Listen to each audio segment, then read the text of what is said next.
Hey guys, tonight we slip off our sandals and step onto cobblestones slick with heat. The streets are narrow, the air stinks a little of animal dung and desperation, and something strange is about to unfold. You're in Strasbourg, July of 1518, just past dawn, and one woman is about to start dancing.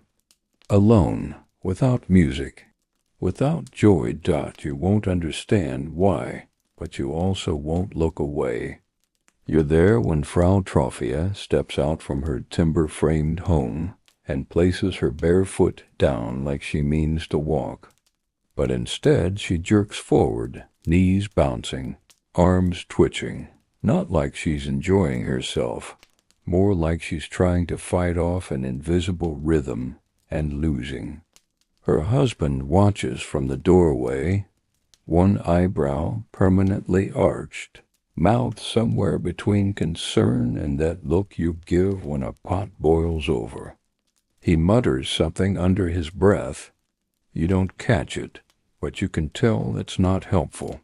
She doesn't stop that day or the next. You pass by again and see her still at it, now surrounded by curious eyes and increasingly worried whispers. Her hair clings to her face, her bodice soaked through. Her feet are blistered and red, moving like they don't belong to her anymore. Someone offers her water. She drinks without pausing the dance, like her body has split into two, one trying to live, the other possessed by something. You watch her eyes, they aren't glazed over like she's entranced. They're alert, haunted, like she's trapped inside her own moving body.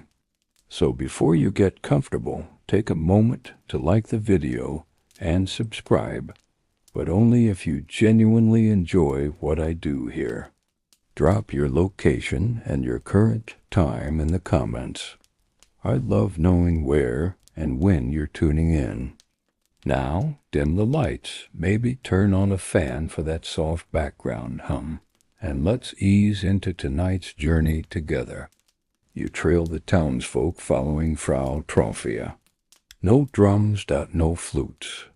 Just the soft slapping of feet on stone and the occasional grunt when she stumbles, catches herself, and continues. You hear someone whisper that maybe she's mocking the church. Another suggests she's afflicted by hot blood, which, apparently, is a thing people worry about here. A few joke nervously, but no one's really laughing. By the third day, even the skeptics go quiet. Her feet leave faint pink trails now, and her lips are cracked and bleeding from mumbling something prayers. Songs? Gibberish? Her husband tries to hold her, but she twists out of his grip, almost angrily, and resumes her mad dance. People stop treating it like a spectacle and start treating it like a curse. This is the moment the town shifts. No one wants to admit it, but something in your chest clenches when you look at her. Not just because she's suffering, but because ... What if you're next? What if tomorrow your legs start twitching and never stop? Historians still argue whether Frau Trophia was the first dancer or just the first one anyone noticed. Some accounts suggest she may have started a trend already rippling underground. Others think she was simply the unlucky canary in a very cursed coal mine. One strange fact you pick up from an old apothecary: the last time this town saw a strange sickness like this, it was during a blood moon, and the only thing that stopped it was tossing someone into the river and pretending it was about God. You can't help but look at the river as you cross the bridge tonight. As the sun sets on the third day of Frau Trophia's involuntary ballet, you lie awake in your cramped upstairs room, straw poking through the mattress, and a single candle flickering at your bedside. Down in the square, you can still hear her feet. Thump, dot, scuff. Slide, pause. Thump, dot, it's a lullaby of dread. You promise yourself this is just a weird blip, a one-person freakout. She'll stop tomorrow. Someone will make her stop, but part of you already knows that sound outside your window. It's not just one pair of feet anymore. By morning, the sun hasn't even climbed above the crook rooftops when you hear the first scream. Not fear, not pain. It's something else, a strangled kind of surrender. You lean out your window, and there in the square, it's not just Frau Trophea anymore. You count 5.0-7. Maybe more people have joined her. You recognize one of them, the butcher's apprentice, normally shy and stiff as smoked ham. But now, he's jerking like a marionette handled by an angry child. Next to him, a mother of 3 twirls wildly, her arms flailing as her toddler watches with the blank confusion only a toddler can manage. It's surreal. There's no music, no festival, no reason. Just more bodies moving like they're on fire from the inside out. You don't even bother finishing your breakfast. You step into the morning heat and follow the crowd. The temperature is already climbing. This part of the Holy Roman Empire has been gripped by a brutal, suffocating summer. The kind where your sweat sweats, and even the dogs lie in the shade, tongues lolling in surrender. Crops have been stunted by drought. The Rhine looks like it's been wrung out like an old cloth. No fish, less food. Rumors of famine. Of sin, of punishment. People are on edge. Every cough sounds like a death knell.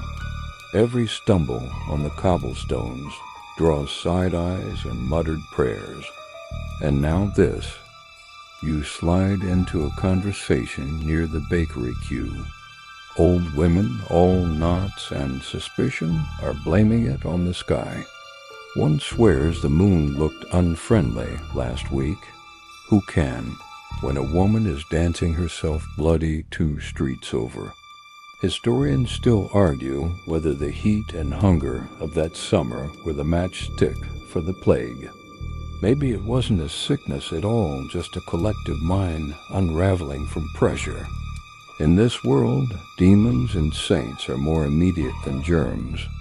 And Strasbourg in 1518, it's stressed enough to snap.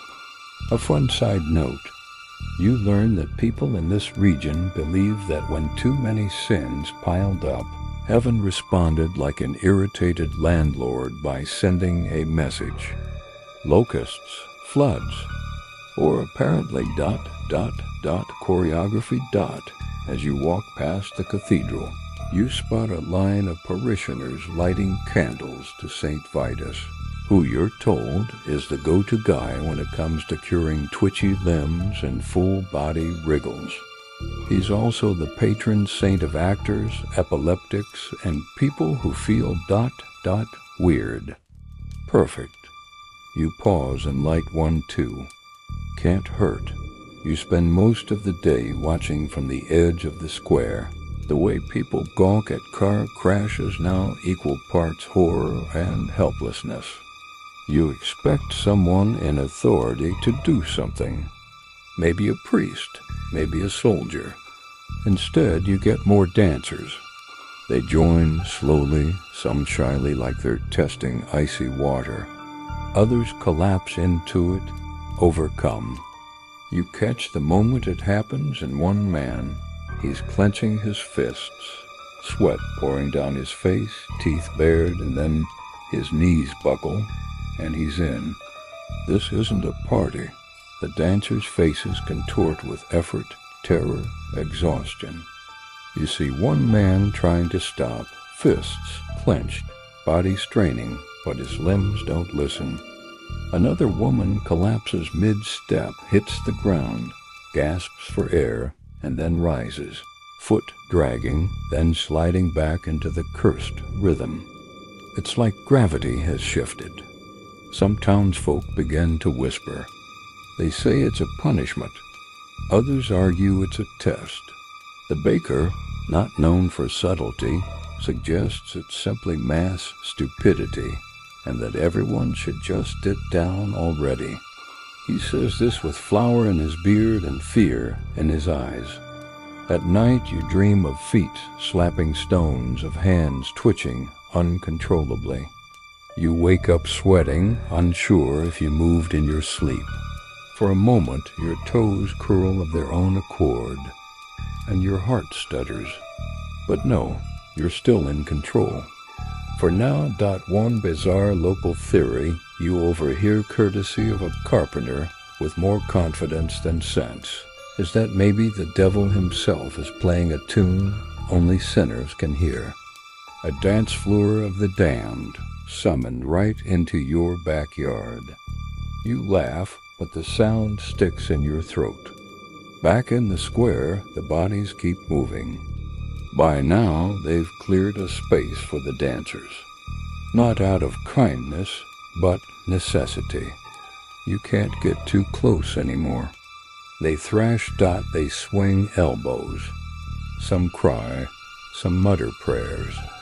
Some are utterly silent, mouths parted, eyes glassy. You wonder what it would feel like to lose control. Not to faint, not to fall, but to have your body taken over by something rhythmic, demanding, relentless. As the sun sets again, you swear the town looks smaller. Not physically, but like the world has started folding inward. And in its center, a slow, spiraling storm of flesh, sweat, and movement. You tell yourself it has to end soon, right? You're up earlier than usual. Not that you really slept. The soft thumps and strained gasps rising from the square filtered through your shutters all night, thin and persistent, like smoke through a crack. You step outside barefoot, the stone still cool from the night, and there she is, Frau Trophia, still at it, still soaked, swaying. But now she's far from alone. You count them at least 30, maybe more. They spin and stumble, some like marionettes handled by invisible hands.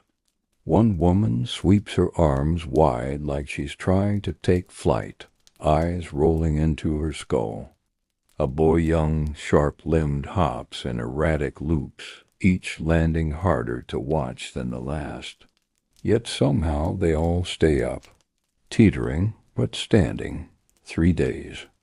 It's been 3 days now. Some haven't stopped once. And no one, not clergy, not healers, not even the dancers themselves can explain what's happening. You catch fragments of whispered theories. A merchant insists she's cast a spell on the town.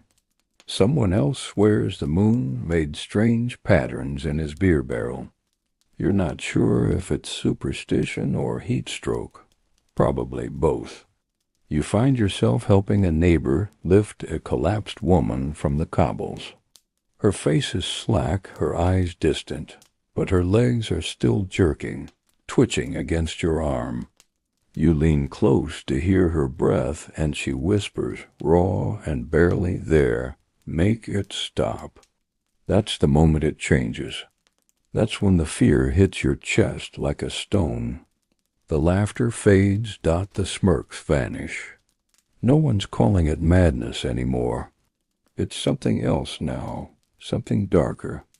You hear it spoken plainly, a plague, a dancing one, and somehow it's spreading. Historians still debate if this moment, these first few days when the numbers surged, is when the town truly cracked. Not just those already dancing, but everyone. You, your sister. The man who sells smoked eels near the docks. The whole town teetering on some invisible edge. By late morning, the mayor calls a council. You stand outside the hall with dozens of others, straining to hear through the warped shutters. The town doctor clears his throat, adjusts his collar, and declares rather confidently that this is not divine punishment. Not demons, no curses. Just hot blood. Too much heat in the body, he says, that needs to escape. And the cure? More dancing. You blink, then laugh, then stop laughing. The logic goes, if they move long enough, sweat enough, spin hard enough, the excess heat will leave them.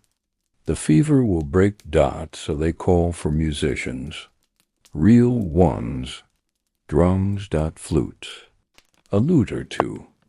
You watch in disbelief as they arrive, set up, and begin to play something bizarrely cheerful. The dancing plague now has a soundtrack. You'd expect the musicians to hesitate. Some do faces pale, expressions tight, but others seem almost pleased. Work's been scarce. A gig's a gig.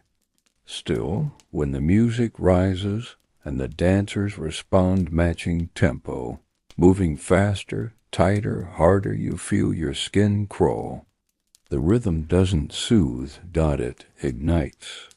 And then, as if to prove it, one of the musicians starts to sway. At first, it looks like he's just into it.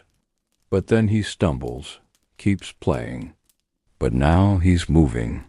Not with rhythm, but against it. Like his limbs have turned on him. And without pause, he steps down and joins the dance. Some cheer, it's working. Someone shouts, they're purging. You watch one dancer crumple near the edge of the square, vomit splashing at her feet, and then, miraculously, she stands back up and resumes that you go home. You plunge your feet into a bucket of cold water. You don't know why, it just feels necessary. A man from a nearby district proposes a better idea. Isolate the afflicted. Lock them away, but the council rejects it. Let it run its course, they say. Let them sweat it out. You wonder if they believe that, or if they just can't bear to admit how powerless they really are. Historians note that in crises people will cling to the most absurd ideas if it means pretending they're in control. And this is that in full display. They believe the dancing will cure them, even if it kills them. As night falls, fires are lit around the square. They don't want the movement to stop. The music plays on. Shadows spin and flicker across the walls, distorted and monstrous. The town is being reshaped not by war or fire, but by rhythm. It looks almost sacred, but no one knows the steps. You glance down. Your toes are moving. A small, slow beat. You freeze. Stare. Wait. Nothing. Just nerves. Just echoes of drums still vibrating through your bones. But you don't sleep. Not that night. Because you no longer trust your feet. You wake up to the sound of a tambourine slapping against someone's thigh and the scrape of a stool being dragged across cobblestone. You sit up slowly, heart thudding like it's in on the beat. You half expect to find your legs already moving under the covers, but no, not yet. Down in the square the sun hasn't even fully risen, and already they're dancing. You see the same faces from yesterday, plus a few new ones. A grocer's apprentice, a visiting merchant from Mainz, even a nun, robes flapping around her like broken sails as she whirls in place. The crowd is thicker now, a ring of silent, pale-faced watchers forming a human fence. You squeeze in among them, part horrified, part hypnotized. Somewhere nearby, a little girl clutches her mother's hand and whispers, Why don't they stop? Her mother doesn't answer. You suspect it's because she doesn't know, or worse, that she does.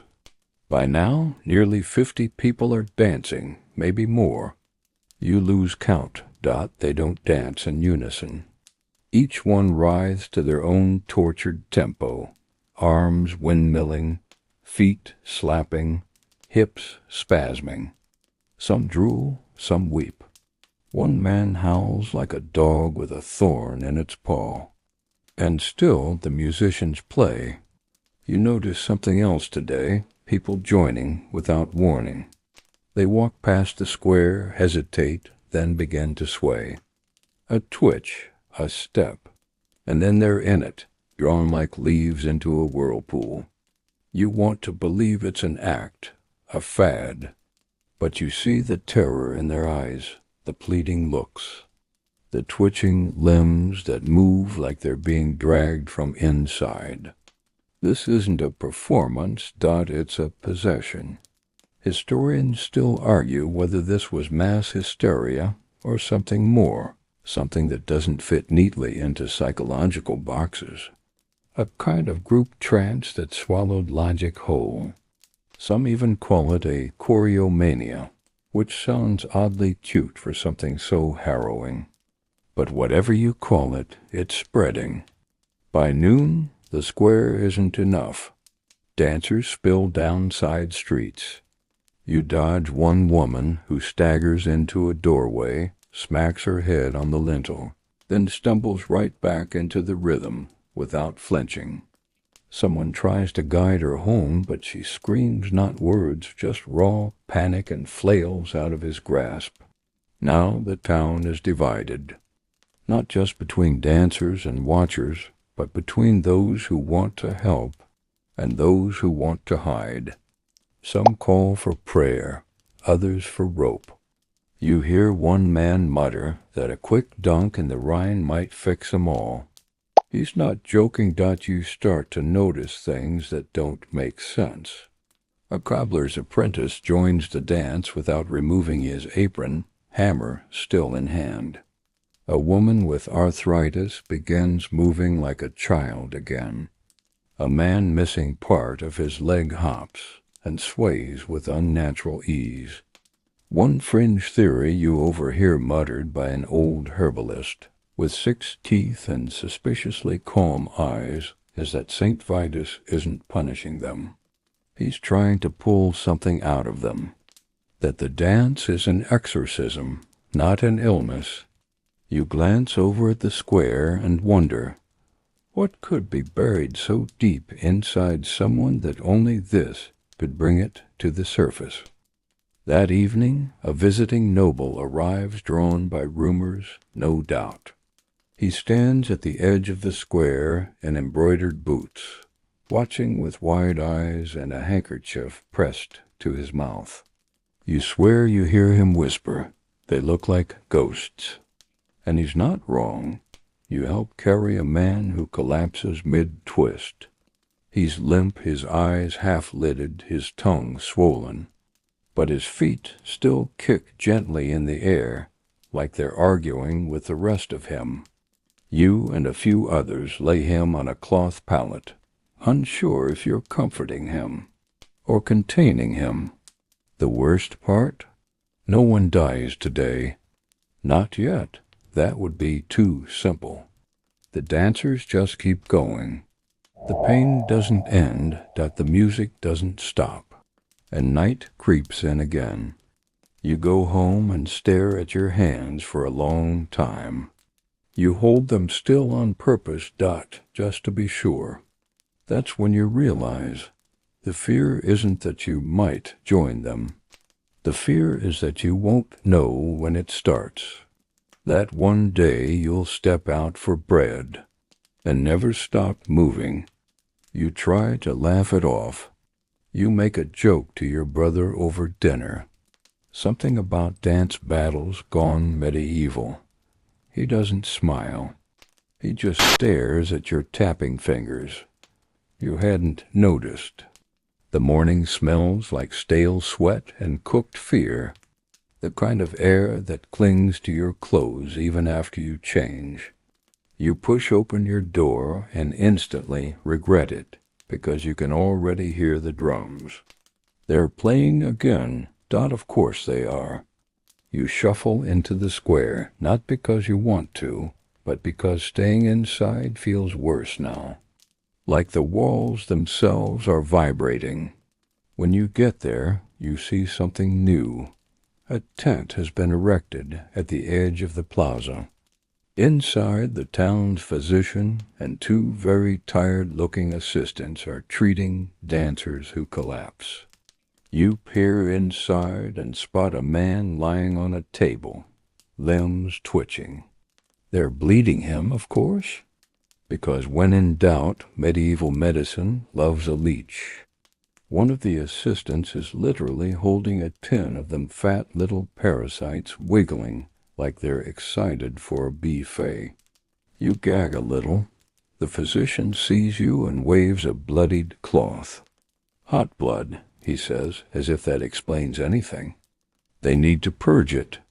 You ask if the leeches are helping.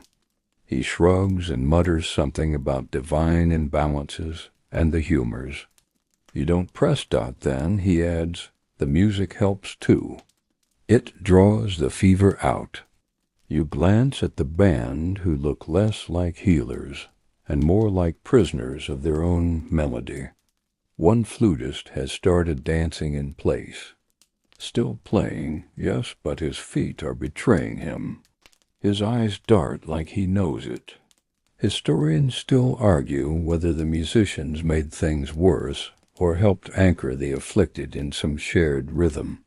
Some scholars think the music worked like a bridge between delirium and control. Others think it was like gasoline on fire. You step back out into the square, and that's when you see it. Someone has joined the dancers on purpose. A well-dressed merchant, clean and rested, takes off his shoes and steps into the throng, arms outstretched like he's entering a holy space.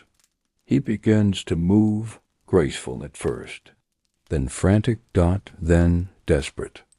The crowd gasps. You feel it ripple. A fringe tidbit you overhear. A few people believe that joining the dance willingly can grant visions. That if you spend long enough, you'll glimpse heaven or worse, hell. You wonder which one the merchant was hoping for. And now the rumors start to calcify into beliefs.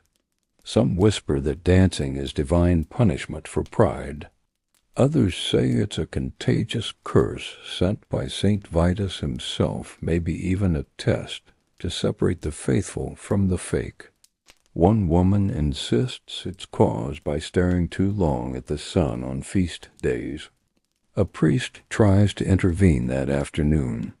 You watch him storm into the square, flanked by two altar boys holding crosses like weapons. He yells something about blasphemy, about judgment, about sin. No one stops dancing. One of the altar boys begins to sway.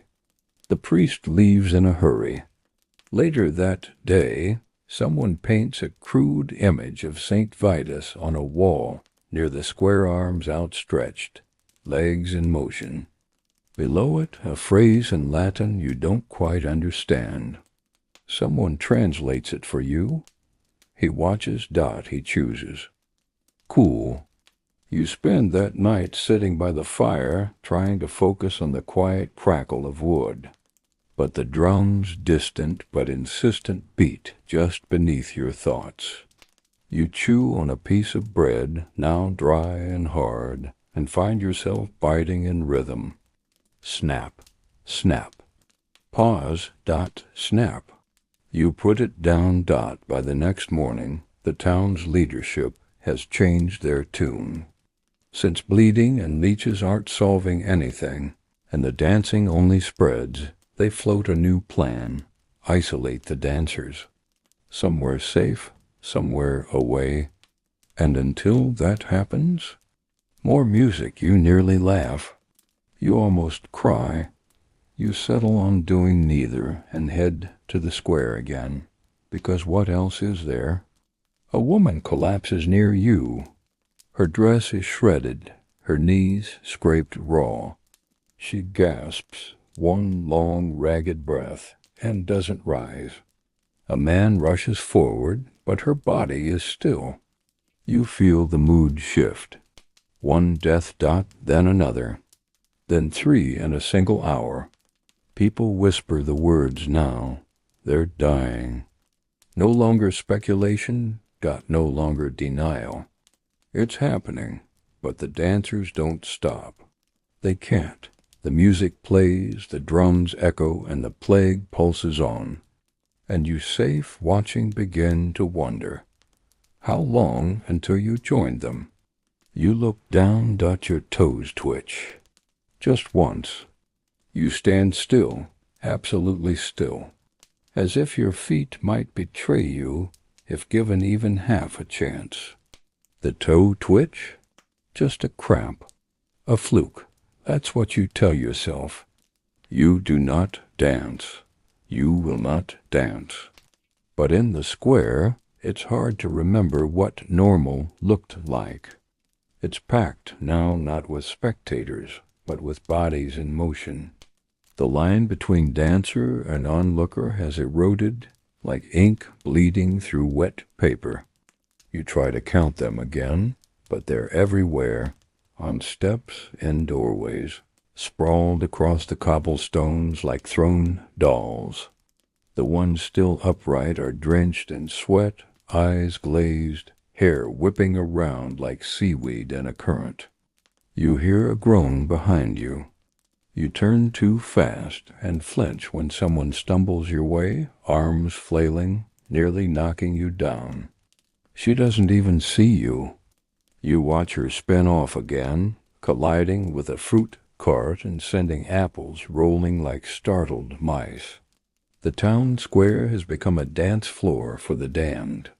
The musicians are still at it, but they look broken now. One drummer is slumped over his instrument, half asleep, striking the same beat with mechanical misery. A piper plays through bloodied lips. You'd pity them if they weren't fueling this strange nightmare.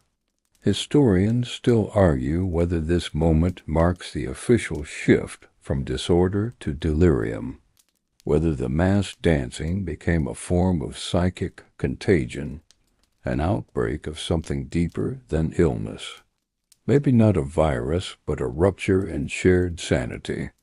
You don't know about all that. What you do know is that people are dying. That's new. A boy young, maybe 12, drops mid-dance. No warning, no build-up. One moment he's spinning, the next his body folds like paper and hits the stones with a crack. His limbs still twitch, like the rhythm doesn't know he's already gone. No one stops, no one helps. Not even his mother, who's dancing 3 paces away, locked in her own hellish groove. You turn away, bile rising in your throat. And then comes the next stage of madness, acceptance. Some people begin bringing food and water to the dancers, not out of compassion, but obligation. Like it's just part of daily life now. You see a man gently tip water into a dancer's mouth as she flails. Another fastens a strap around a dancer's chest to keep her from dislocating her shoulder. You help someone line a gutter with cloth so that collapsed bodies don't crack open on the stone. It's as if the town has decided this is just how things are now. A fringe tidbit. You hear of a man who opens a rest tent nearby, charging a coin to let dancers collapse safely inside. You peek in, he's got buckets of water, rags for wiping brows, and even a man massaging twitching calves. Capitalism, it seems, never sleeps. The doctors, for their part, double down. They say the plague is emotional, caused by sadness or guilt, or repressed urges. You almost laugh. You want to laugh, but your throat is too tight. One odd little theory you overhear half whispered by a widow who claims her husband once danced for 3 days straight at a wedding is that the afflicted were called, that the dance is a summoning, a preparation. They're being tuned, she mutters, like strings before a storm. Cool, cool, cool, cool. You sleep that night with a scarf tied around your ankles. Just in case, it's absurd, but it helps. The next day, a local noblewoman brings in her own private doctor. He doesn't believe in hot blood. He calls it an invisible affliction of the air. He recommends clean breezes and incense. He's promptly ignored. Meanwhile, the death toll creeps higher. 3 dancers gone before midday, 5 more before sunset. Their bodies are carted away quietly. You ask where, no one answers. By now, over 100 people are dancing, or have danced, or died. The musicians stop playing briefly around dusk, just to rest. You watch the dancers freeze like a spell's been broken, but only for a moment. Then they begin again, without music, without prompting. You hear one man shout, "It's inside us now," and part of you believes him. Your legs feel heavy, not tired, just different. You sit down, you clutch your knees, you hum a tune to drown out the drums, even though they've stopped. You can't explain it, but everything in you feels like a drum skin stretched too tight. One wrong note and you'll snap. And you will not dance, not tonight. The church finally decides it can't stay quiet. You wake to the sound of bells, not the gentle call to mass chimes, but deep guttural tolls, the kind that make the birds scatter and your bones ache. You throw on a tunic and head toward the cathedral, wondering what took them so long. A procession is forming. Priests in heavy robes, a few trembling monks, incense so thick it stings your eyes. They march through town chanting in Latin, swinging censers like they're trying to smoke the madness out of the streets. You join the growing crowd of onlookers trailing behind them, everyone squinting at the sudden pageantry like it might offer answers. It doesn't. They reach the square, now a packed arena of limbs and gasps. The dancers don't pause. They barely even notice. A few flinch at the sudden booming of the organ, but their bodies keep moving, as if on rails. One priest steps forward and begins a loud prayer. His voice shakes. Another sprinkles holy water like it's going to do anything. The dancers twirl straight through the mist. One brave or very confused monk approaches a young man mid-spin, holding out a crucifix. The dancer grabs it, stares, then laughs. A high, rattling sound that stops the monk cold. The dancer flings it over his shoulder and keeps moving. The monk retreats quickly, face white. Historians still argue whether the church's involvement was a gesture of concern or panic. They had no precedent, no playbook. When demons and saints are all viable explanations, what do you even pray for? The answer, apparently, is intervention, because soon the clergy begin organizing what they call ritual containment. Basically, more prayers, more incense, and long processions that circle the square like spiritual fencing. You watch a slow parade of relics pass by. One is said to be a splinter of the true cross. Another, a vial of St. Vitus blood, though it looks suspiciously like wine. People kneel as it floats past. One dancer momentarily stops, then jolts back into motion, almost harder than before. A quirky side note?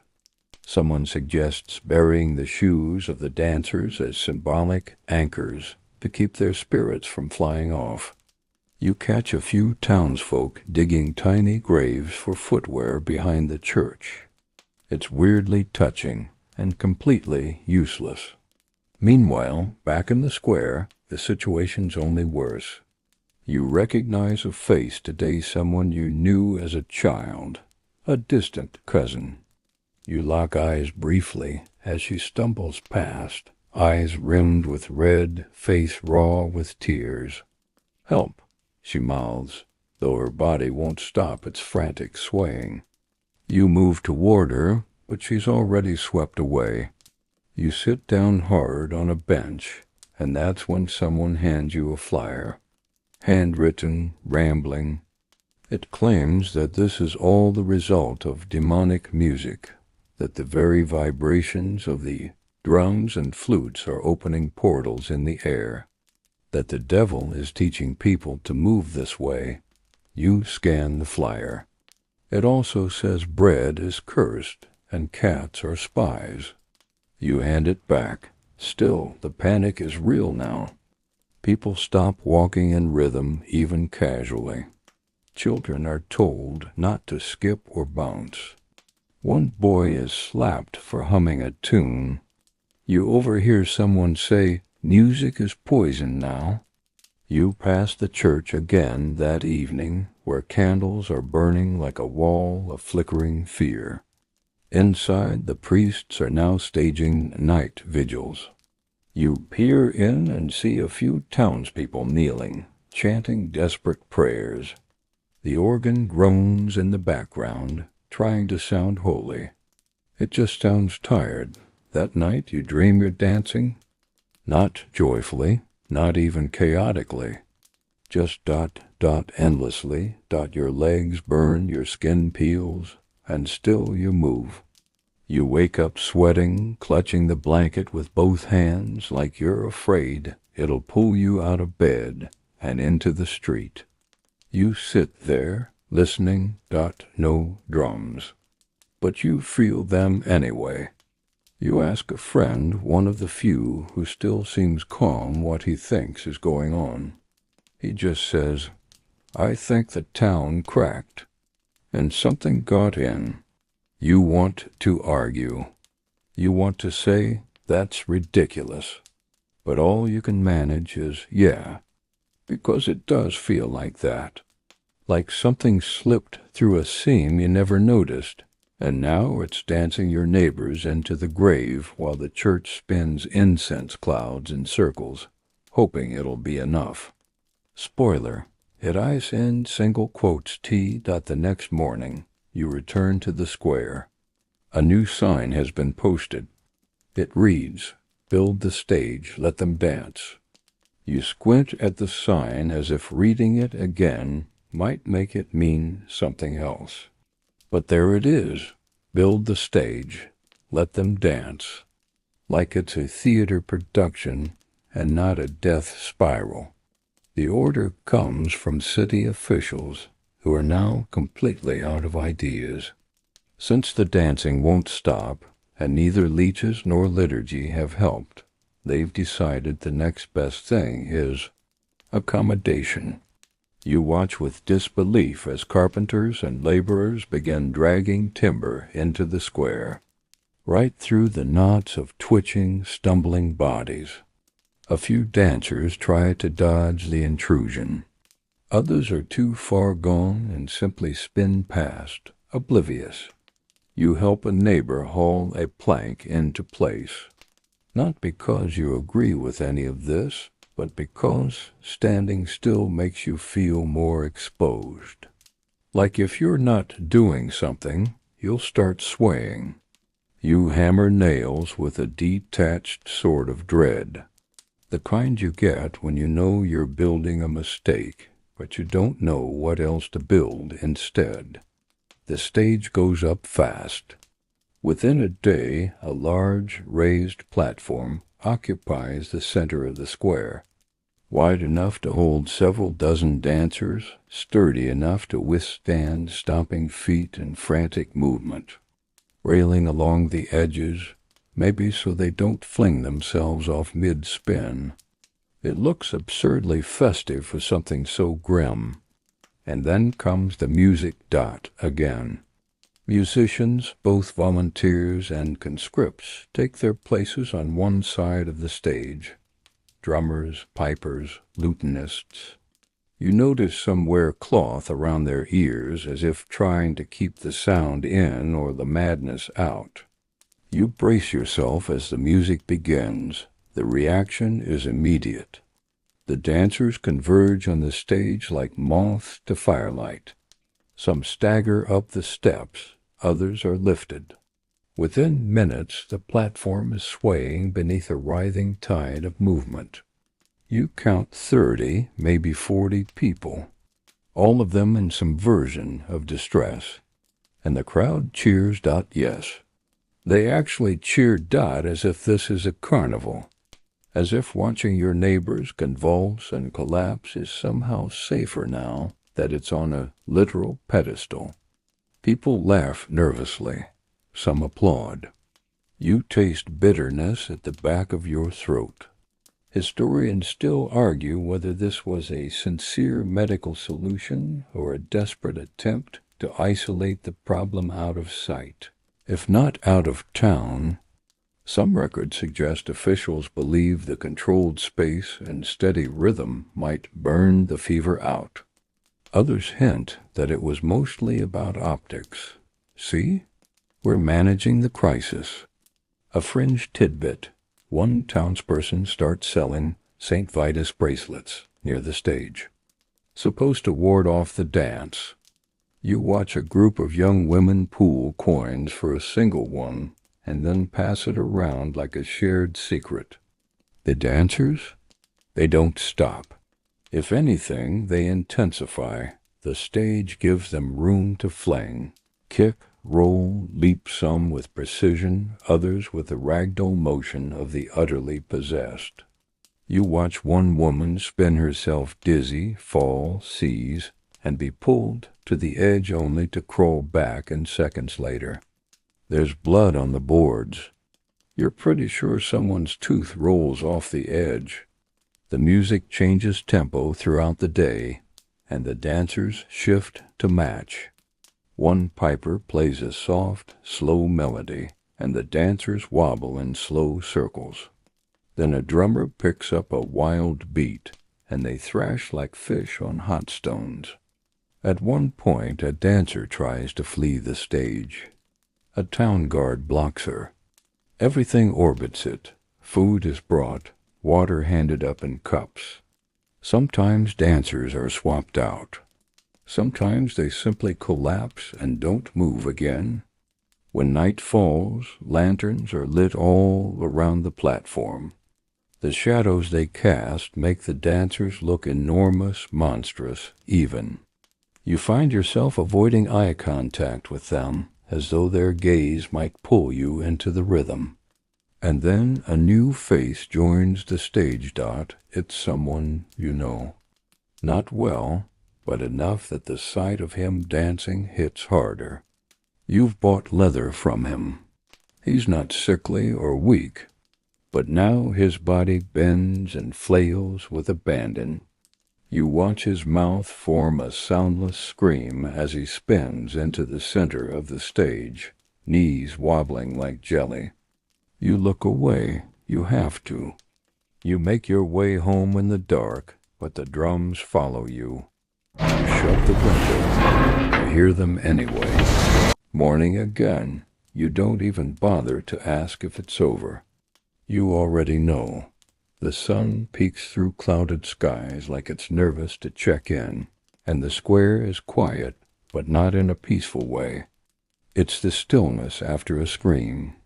The musicians are taking a break, or maybe they've passed out, slumped in a heap beside the stage. You inch closer and realize the platform is slick, not just sweat. Blood. You see it smeared across the planks in dark streaks, some of it drying into a gritty film. There are dents in the wood, splintered edges, teeth marks on the railing. No one's dancing right now, but the marks left behind are louder than any drum. And then you hear it one lone footstep. You turn. A young man climbs back onto the stage, not rushed, not frantic, just steady, like he's fulfilling some appointment. His clothes hang from his body, soaked and stiff. He starts to sway, a familiar step, a twitch, then his whole body joins in. His eyes are open, but vacant. It begins again. More dancers stumble up, one by one, as if summoned by some internal alarm. Soon the platform pulses with motion again. You spot one woman trying to stop. Her knees buckle. She steadies herself on the railing. A child near you murmurs. She's tired. You watch her slap her own thigh hard, then resume. They don't stop because they can't. You see a man drop to his knees mid-spin and start vomiting. Not once, repeatedly. Pale, dry heaves that leave him shaking. He stays down for maybe half a minute. Then his body jerks back to its feet and continues the terrible choreography. You want to look away, but you can't. A few onlookers now treat this as ordinary. One baker sets up a stall just off the square, muttering, "Might as well eat while we watch the apocalypse." He's joking, barely. You buy a hunk of bread just to have something in your hands. You don't eat it. Historians still argue whether these were full-blown seizures, unconscious muscle responses, or an elaborate form of psychological mimicry.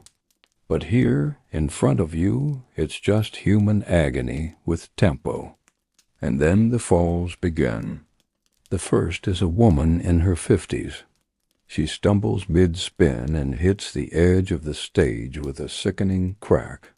You hear it from across the square. A hush falls, brief and fragile. She doesn't move. Someone finally climbs up and checks her. Shakes his head. Then he steps back. The music resumes. Next is a man who collapses face first, arms twisted underneath him. He tries to rise, but his legs fail. His hands flutter uselessly, then still. The dancers don't pause. They move around him, over him. One kicks his side mid-spin. You find yourself on the edge of tears, not because you knew him, but because no one reacts anymore. It's become normal. A fringe tidbit you overhear. An elderly widow claims she saw a bright light above the stage the night before. Not a lantern. Something above the sky, she whispers.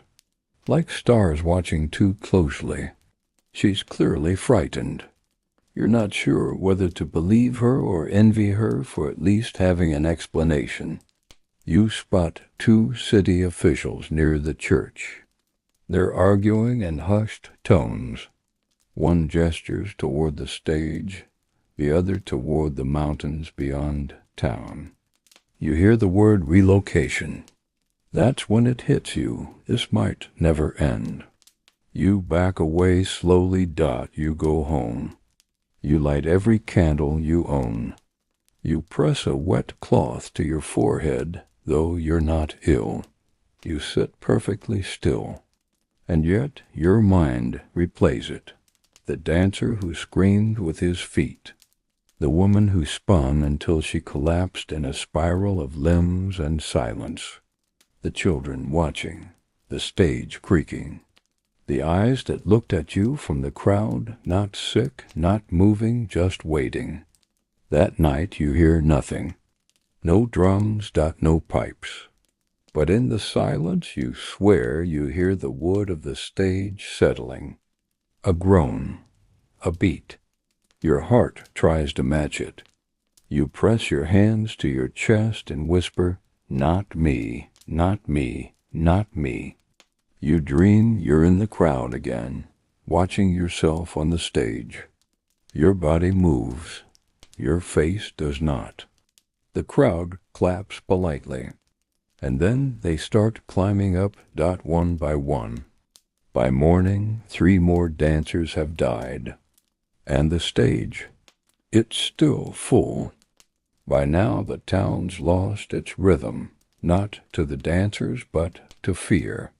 You step outside and the air feels heavier, not just with heat or stench, but with something you can't name, like the very atmosphere has learned to brace itself. Conversations are whispered. People walk without rhythm. No one dares hum anymore. Every day it groans beneath the weight of bodies, and every night it darkens with blood. But today you notice a few people standing back, not watching the dancers, but pointing at a sack of flour someone's dropped near the granary. A rat scampers from it. Then another, then 10. The miller swears and kicks the bag, scattering rats in all directions. But you're not looking at the rats. You're looking at the flour, or more precisely, the grain it came from. It's moldy, that wouldn't matter much usually. But you remember hearing something, just a strange little side comment from a traveling apothecary months ago, that moldy rye can do odd things. Not just make you sick, make you see things, hear things, feel things that aren't there. You investigate. You poke your head into the granary. The smell hits first sour, earthy, wrong. Inside, sacks of rye are stacked like bones. Some are visibly fuzzy. Others just look off. A few have a deep purple discoloration. You don't know much about science, but your stomach curls. Later that day you mention the mold to a friend, a scribe who reads too much and bathes too little. His eyes go wide. Ergot, he says. That's what it's called. A fungus. He leans in, lowering his voice like it's treason. It's been known to cause visions, seizures, madness. You feel a chill crawl up your back.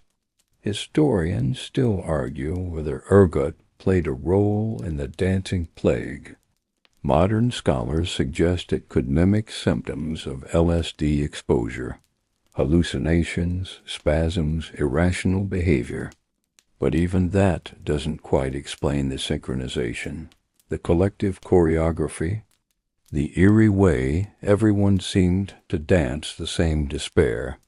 And even if it were the bread, why now? Why this town? Why her? You glance toward the stage. Frau Trophia is gone now, carried off days ago.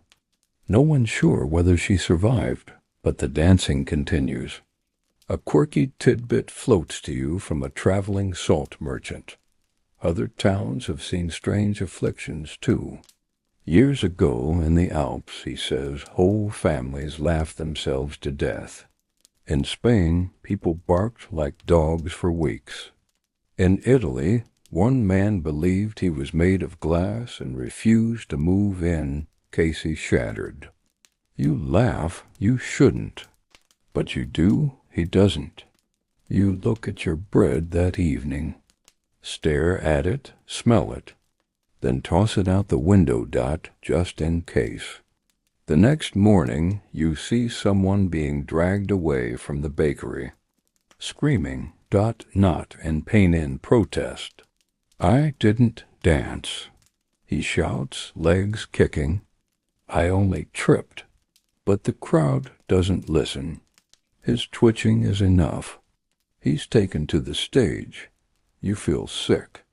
There are no more rules now, just guesses. The stage is full again today.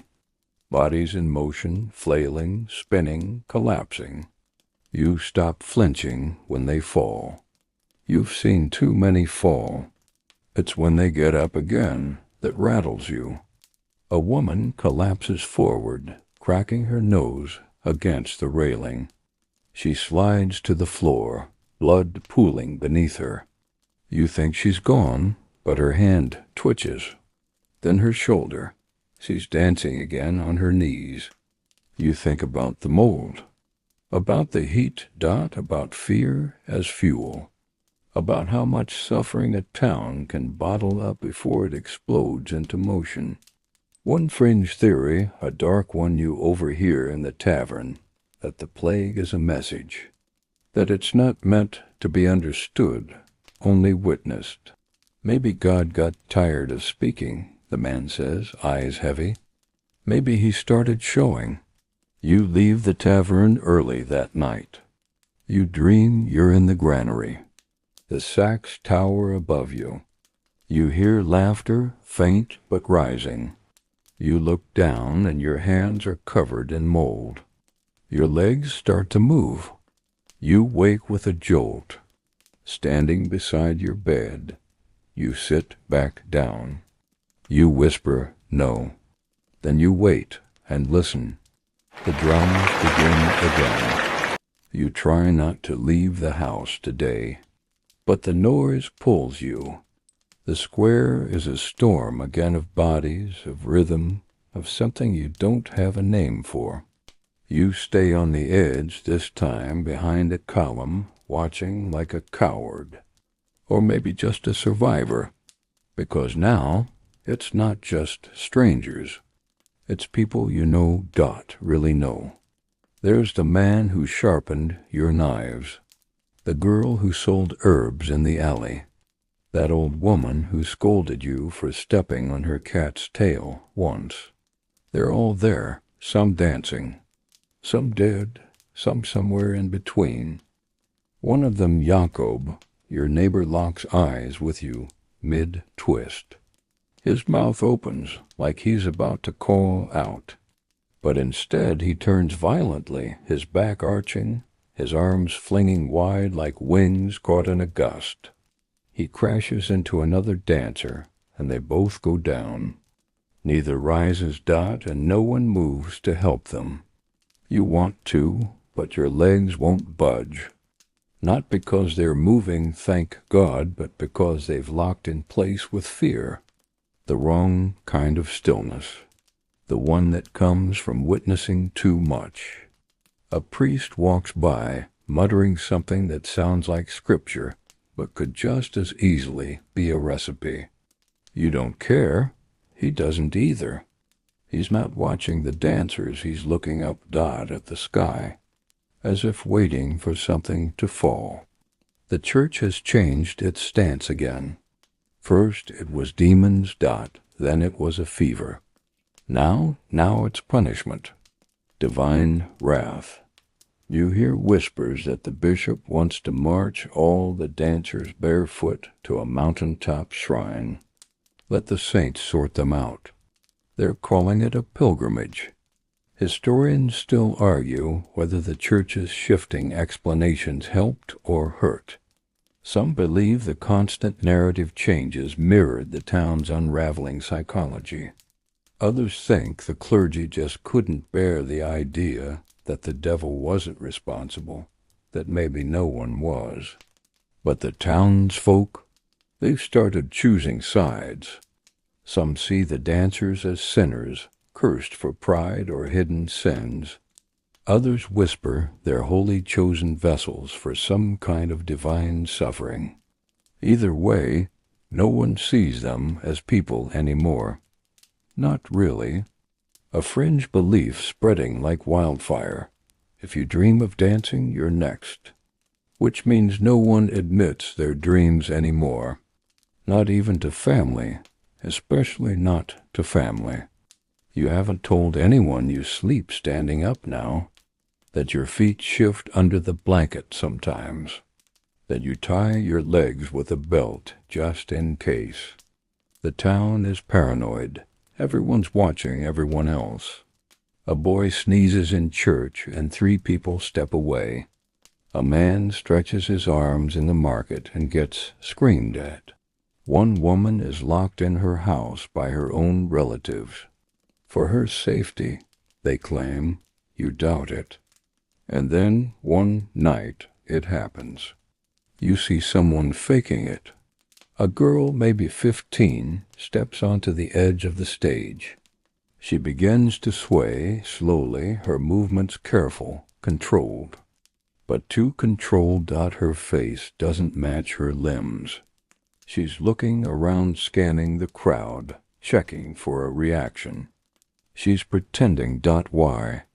Why would anyone pretend? The answer hits you like a slap. Attention. In a world of pain, people will do anything to be seen. You feel a shudder roll through your body, not because of her, but because of what happens next. A real dancer slams into her from behind, sending her sprawling. And just like that, the girl's body jolts ... and she begins to really dance. Or maybe the fear turned fake into real. Maybe the stage took her anyway. No one knows. No one questions it. You hear another story that night over bitter wine and whispered voices, that in some parts of Germany a similar plague once struck, and the only cure was a mass exorcism performed in the middle of the woods under a blood moon. Great. You wonder what stage of this you're in now. The beginning? The middle? Surely not the end, because the stage is still full, and the square still stinks of sweat and scorched fear, and the beat always, that beat never stops for long. Someone dies on the platform tonight. You don't know their name. No one does. He collapses backward, his head landing hard enough to echo. A group pulls his body off stage and sets it down like firewood. And then someone else climbs up. Always someone else. You leave the square and walk to the river. It's quiet here, the water's low, but it moves without hesitation. A mercy. You sit, legs folded tight, and let the silence stretch. And still faint, almost imagined, you hear the drums again. Not real ones, memory ones. You hum once before you realize it, just a single note. Then bite your lip and walk home. You've stopped asking questions like, when will it end? Now it's just, how much worse can it get? And today the answer is, worse than yesterday, and worse than the day before that. You return to the square because you can't help yourself. The stage looks like it's sagging now tired wood, moaning under tired bodies. The boards have gone from golden brown to mottled red, black, and gray, stained by sweat, blood, and whatever seeps out when the human body reaches its limit. You spot a man dancing barefoot, the skin peeled from his soles like the bark of a tree. He doesn't wince. He probably doesn't even feel it anymore. Around him the other dancers sway, jolt, fling themselves in erratic circles. And it's starting to look normal. Like this is just what people do. You feel your own horror dulling at the edges, like your mind has finally thrown up its hands and said, fine. If this is life now, then okay. You're adapting. That's the terrifying part. Someone nearby offers you a fig. You take it without thinking, eat it in silence while watching a girl vomit off the edge of the stage, then wipe her mouth and rejoin the dance. No one blinks. The world has lost its scale of reaction. The musicians somehow are still going, but now they cycle in shifts, groups of 3 or 4, trading off like guards on a watchtower. You watch one piper lean too far over the edge and pass out mid-note. He's pulled away, replaced, like parts in a machine. Historians still argue whether this moment marked a psychological collapse of Strasbourg, the point when the town stopped trying to fix the plague and instead folded around it like a blistered foot shaping to a warped shoe.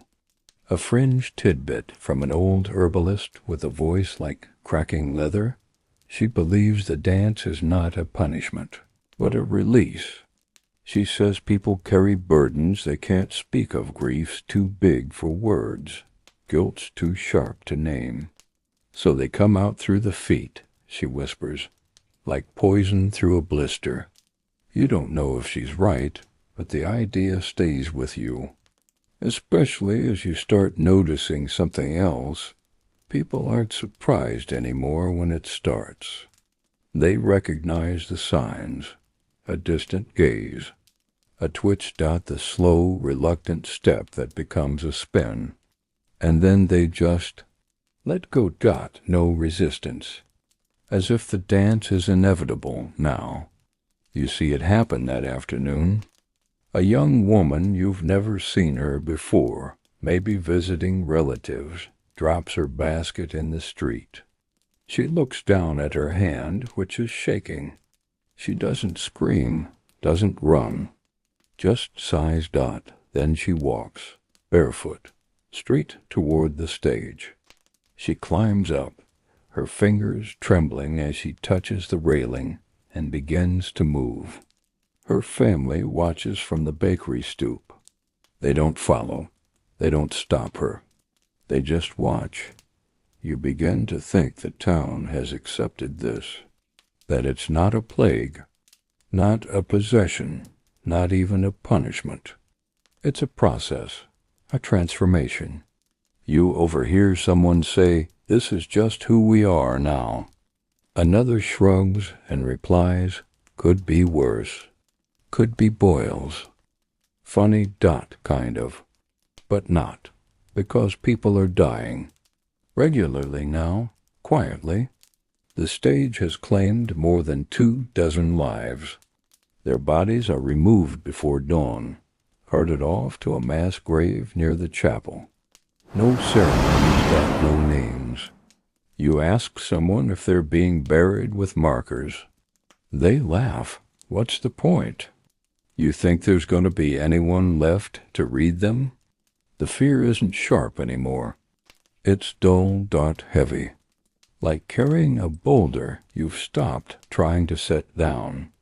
You no longer worry about if you'll dance. You just hope it happens in daylight, with someone nearby to catch you. You haven't danced yet, not really. But sometimes when you walk, your feet remember a rhythm they were never taught. Your hips shift a little too easily. Your arms hang in the air just a moment too long. It's subtle until it isn't. One night you lie in bed, listening to the square quiet, for once, and you realize it's not the music you fear anymore. It's the silence. The sudden stillness that means another one has fallen, and another will soon take their place. You whisper to yourself, "This will end, it has to end." But even you don't believe that anymore. Not when the next morning you see a toddler step onto the stage. He doesn't dance. He just wanders between the spinning limbs, babbling nonsense and clapping his hands. Someone rushes to grab him, but before they reach him, he starts to spin. Not like a child, like the others. And you turn away, because watching a child join the dance is the one thing your heart still can't hold. And then, just like that, it stops. Not gradually, not with warning. Not with the flourish of a grand finale. One morning you wake up to silence so complete it feels suspicious. You sit up in bed. No drums, no flutes. No gasps or thuds from the square. You rub your eyes, listen harder. Still nothing. You dress quickly, heart caught in your throat, and step outside. The square is empty. No music, no dancers. No crowd, just the groan of an unattended cartwheel turning in the breeze. You glance at the stage, and for the first time in what feels like years, it's empty. Boards cracked and soaked, but no one dances. You wait, expecting someone to climb up again, some poor soul drawn to the echo of rhythm like a moth to cold embers. But no one does. You're not alone. Others trickle into the square too, blinking like they've just emerged from a tunnel. They stand around awkwardly, as if unsure where to go without music to circle. Then someone says it's over. And like any good spell, speaking it aloud makes it real. You don't believe it at first. Can't. Your brain pushes back. Where are the dancers? The musicians? The panic? You half expect them to all leap out from behind barrels and shout surprise, like this was some elaborate morality play staged by God himself. But they don't. The quiet holds.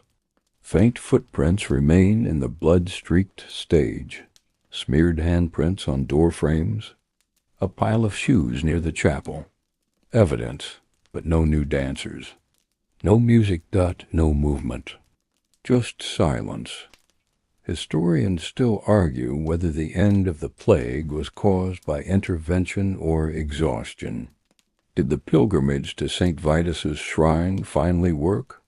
Or did the dancers simply collapse one last time and not get up again? Some suggest the grain supply finally shifted. Others believe fear, like fire, eventually runs out of oxygen. Whatever it was, it's gone. A fringe theory you overhear, whispered by a young man who never once set foot near the square, is that the plague moved on. That it wasn't cured, just bored. Like a spirit looking for new hosts. It'll be in another town by now, he says, eyes darting, wearing new shoes. Charming. You and a few others helped dismantle the stage that day. You rip up the boards slowly, carefully, as if they might twitch on their own. You find small things underneath bits of fabric, coins, one broken flute. Someone discovers a toothed dot. No one claims it. By sundown, the platform is gone. A patch of bare earth left in its place. You go home. You stare at your reflection. You lift one arm just to check.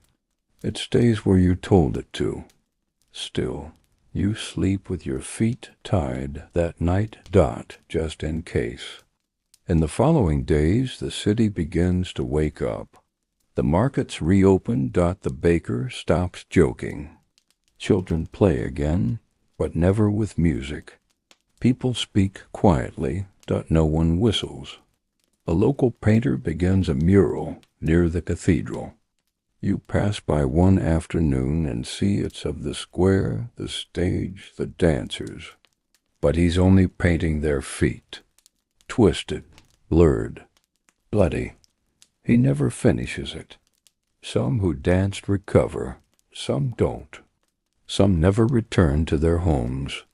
You hear stories of men wandering the countryside, twitching under their cloaks, of women who flinch at every sound, of one who walks in circles around her cottage, muttering prayers to keep her feet in line. You know better than to laugh. You still wake sometimes and hear phantom drums. But when you check the square, it's quiet. A bird chirps, a cart creaks. Nothing dances. You visit the shrine of St. Vitus eventually. Not to pray, just to see it. You place a single piece of bread on the altar. Not moldy, not cursed. Just plain bread. A peace offering. And then you walk home. You pass the place where Frau Trophea first stepped into the street. You pause, you wait. No twitch. No pull. Just wind, and you think maybe it really is over. The silence holds. But peace? Not quite. No one's dancing anymore, that's true. But no one trusts their own body either. A cough earns a dozen wary stares. A casual stretch draws suspicion. You drum your fingers absently on a table one afternoon, and 3 people flinch like you cracked a whip. You stop, for good. Strasbourg moves differently now. Slower, cautious. Even the horses seem to step lighter, hooves clacking with hesitation. There's something in the air, something that hasn't left.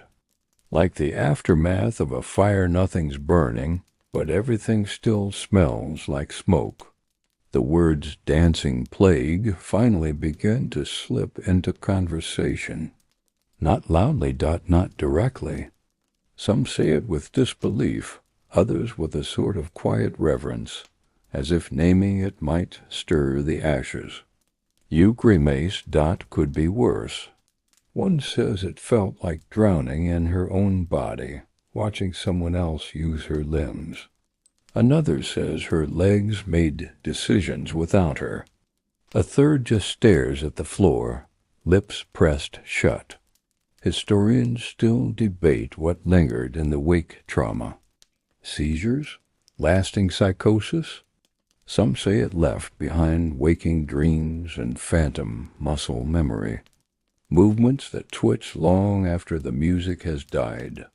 You notice something else? No one enters the square anymore. Not even to cut across it. It's become sacred, not holy, just untouchable.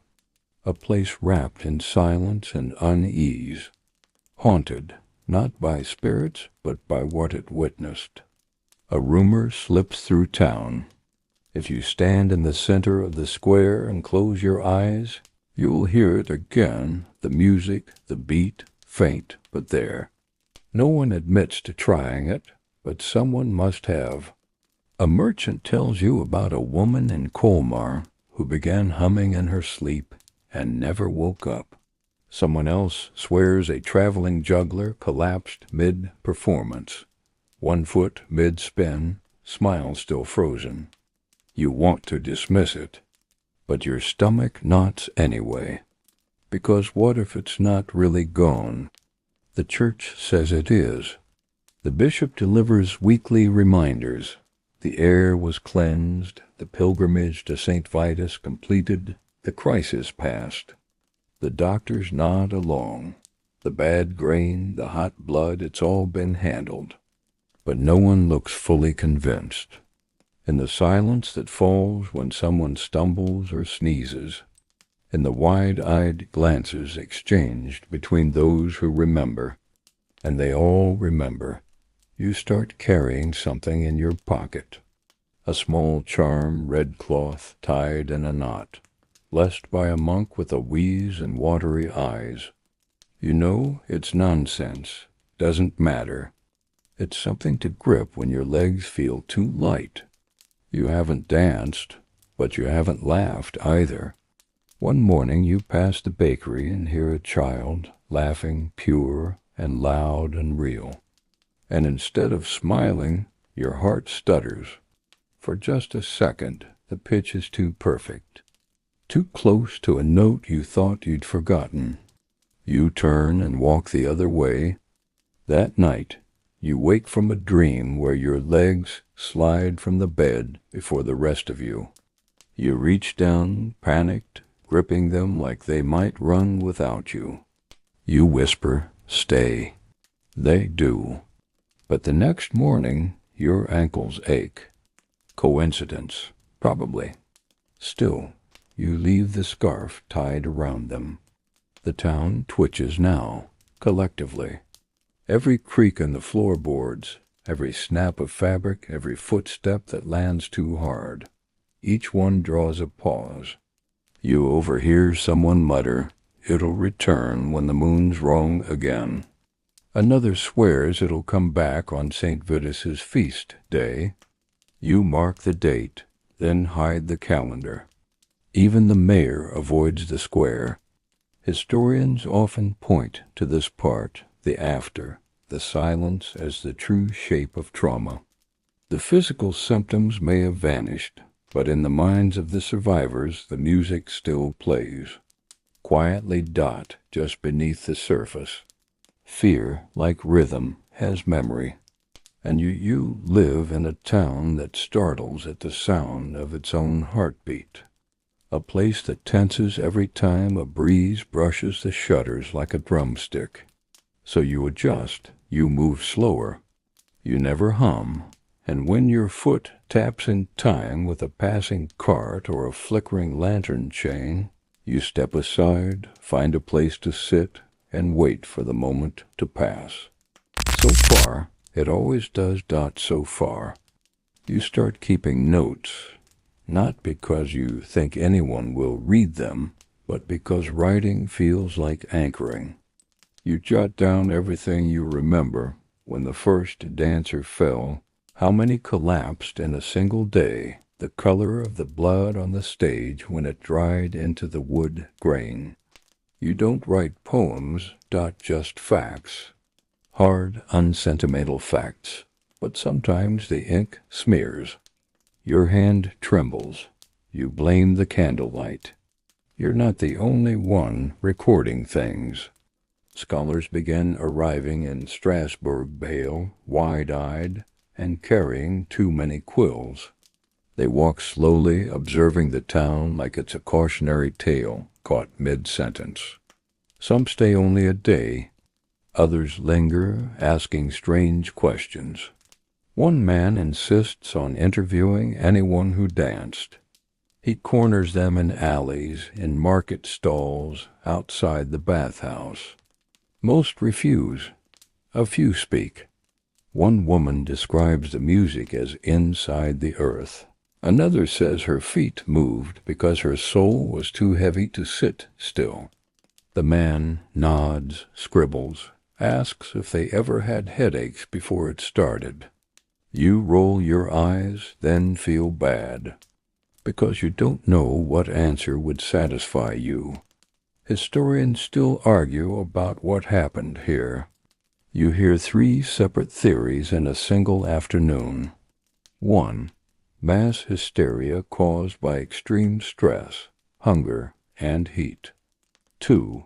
Ergot poisoning from moldy rye, flooding brains with hallucinations and chaos. 3. Spiritual possession triggered by a collective emotional collapse.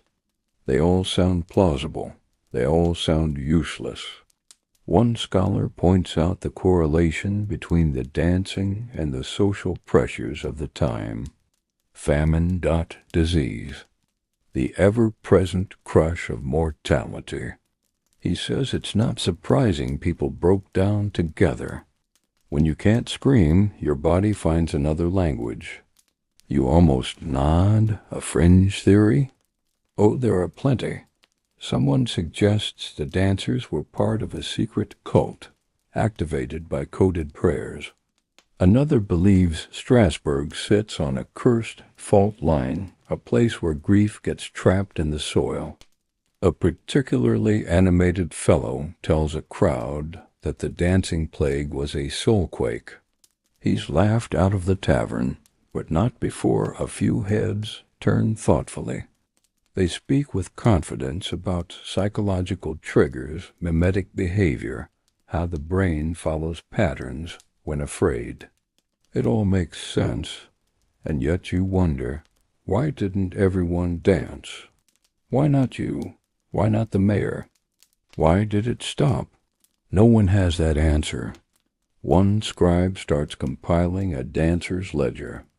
Names of the afflicted. Survivors. The dead.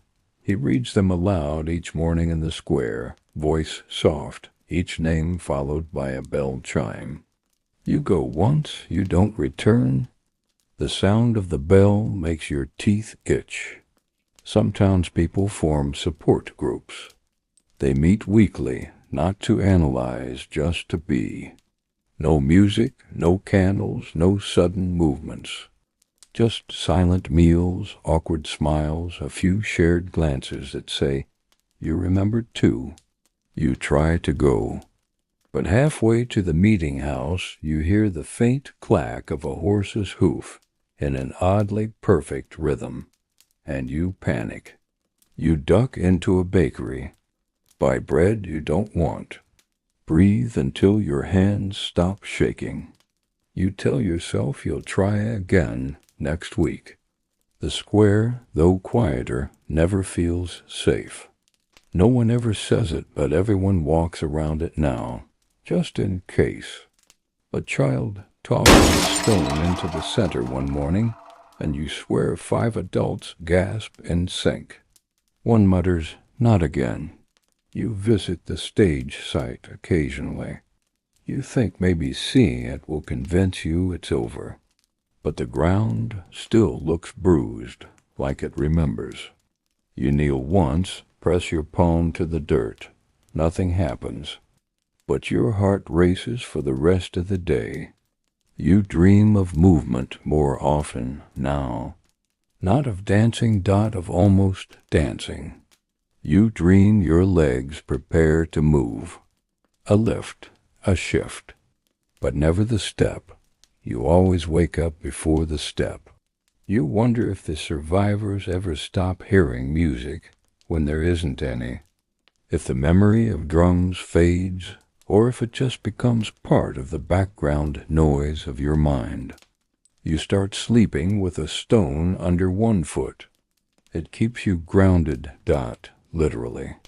The town begins rebuilding, repainting storefronts, repairing shutters, talking about taxes again like that means anything. The mayor finally walks through the square. No one says anything, but everyone watches. You keep your notes. You watch your feet. You don't dance. But sometimes, late at night, you tap your fingers against the table. Once, twice. Then stop. It begins with a single line tossed out casually at the tavern. You do know this wasn't the first time, right? You pause mid-sip, nearly choke on a mouthful of watered-down wine.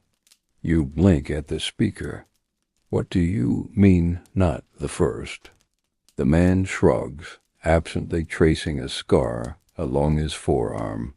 Happened before, happened after. Just not here. And just like that, the world cracks open a little wider. You'd been so fixated on this town, on your dancers, your stage, your summer soaked in sweat and silence, you'd never considered that Strasbourg wasn't alone, that it wasn't an anomaly, that it was part of something older, stranger, and far more widespread. That night, you start asking questions. A merchant from the West tells you he met a man in Aachen who claimed his great-aunt danced for 6 days straight before collapsing in a field of wheat, smiling like she'd seen paradise. Someone else insists that in Metz, a crowd once spun around a fountain until the local priest fainted trying to bless them all. Had to drag him out by the robe, the man chuckles.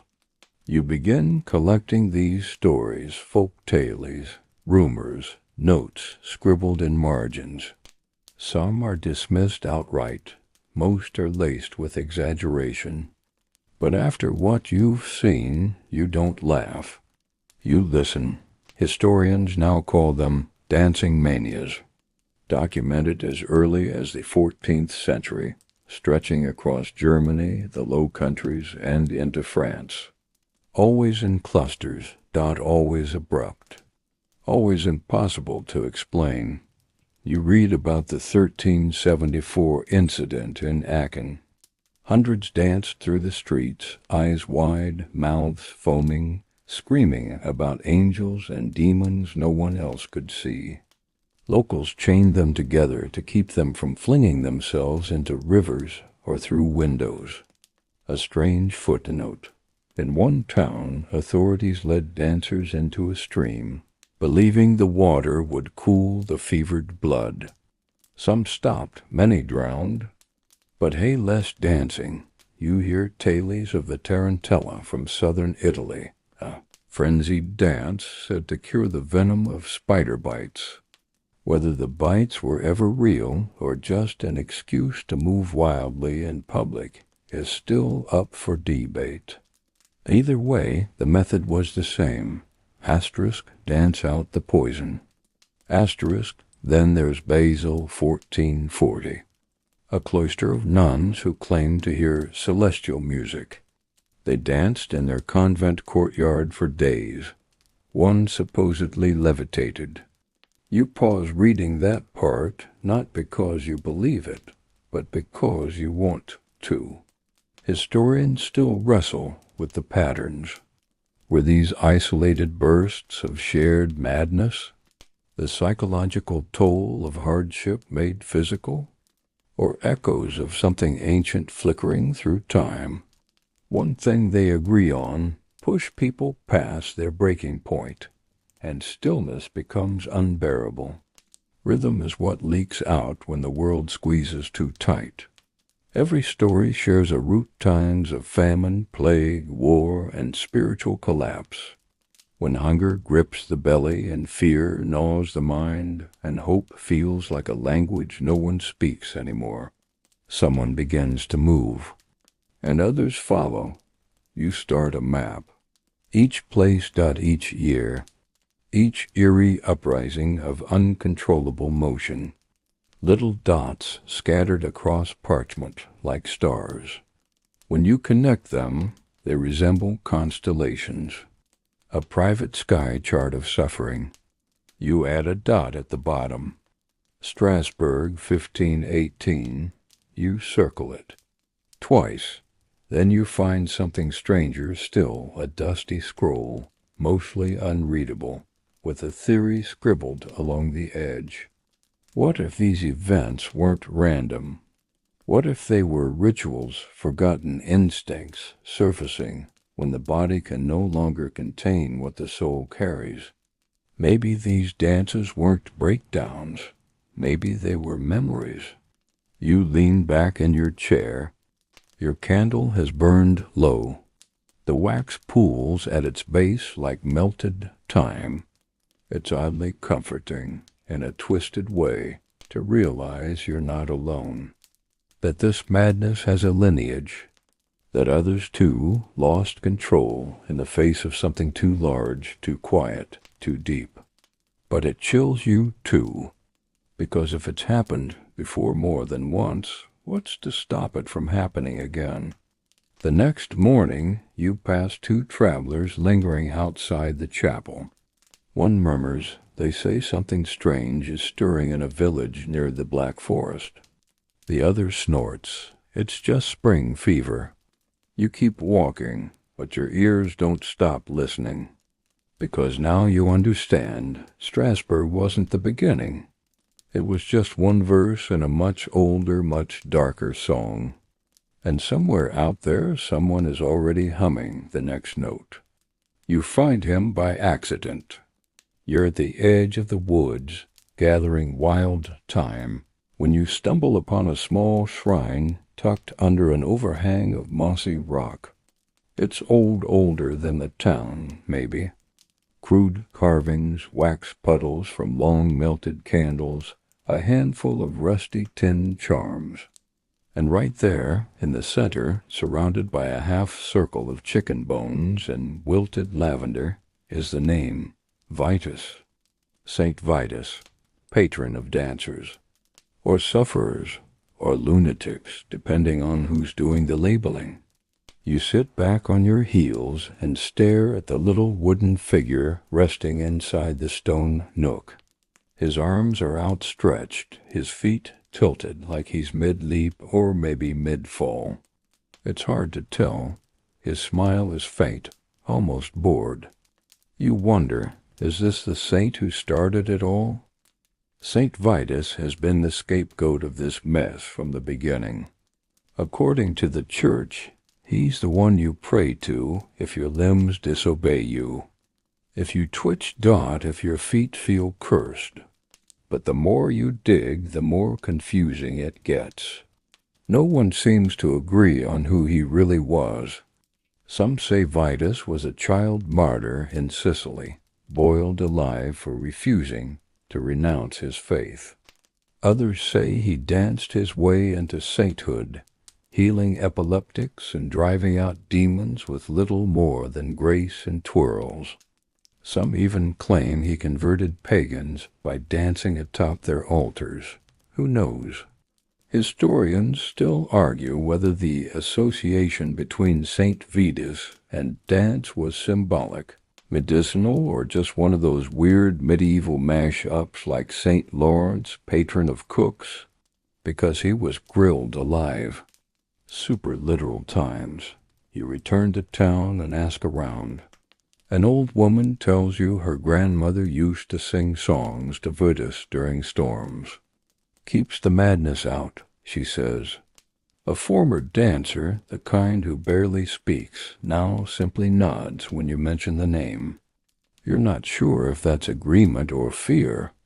You learn that people used to celebrate St. Vitus Day with processions and dances. Joyful ones. Rituals meant to honor, not appease. But somewhere along the line the steps went sour, the rhythm twisted. You picture it like this.